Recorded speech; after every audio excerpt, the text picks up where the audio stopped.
बवाल हो गई। VIP recording studio Khidarsarai. बवाल हो गई।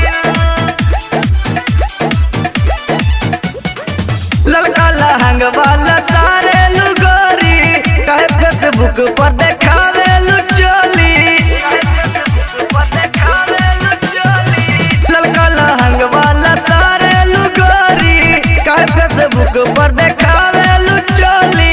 तो पे दीवाना तो लगा हो गई लहंगा एकार। अरे पुरान के है का प्यास ना हो ई सुनील केसरी के हा। लहंगा लखनऊ पर तमार हो गई पूरा इंटरनेट पर बवाल हो गई। लहंगा लखनऊ पर तमार हो गई पूरा इंटरनेट पर बवाल हो गई।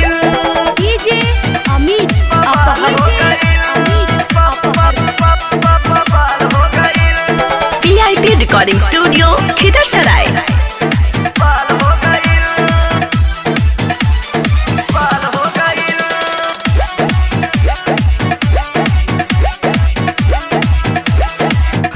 लहंगवा तगरदा उड़ैलस पारे जी जादो जी में झगड़ा करैलस।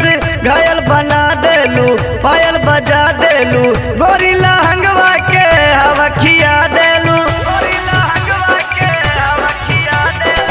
इहे लहंगवा तगरदा उड़ैलस पारे जी जादो जी में झगड़ा करैलस। लहंगा के नाम बदनाम हो गइल लहंगा एकार। अरे तहरे हो लहंगा लखनऊ पर तमार हो गई पूरा इंटरनेट पर बवाल हो गई। लहंगा लखनऊ पर तमार हो गई पूरा इंटरनेट पर बवाल हो गई।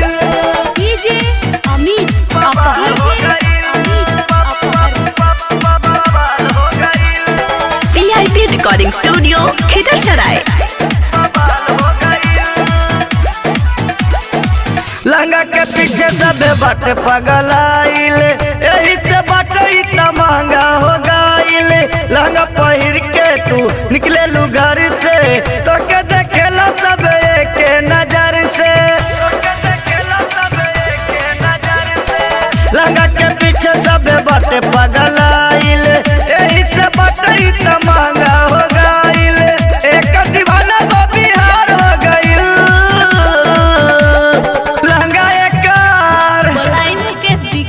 हो सुनील केसरी के बुलाला। लहंगा लखनऊ पर तमार हो गई पूरा इंटरनेट पर बवाल हो गई। लहंगा लखनऊ पर तमार हो गई पूरा इंटरनेट पर बवाल हो गई। VIP recording studio Khidarsarai.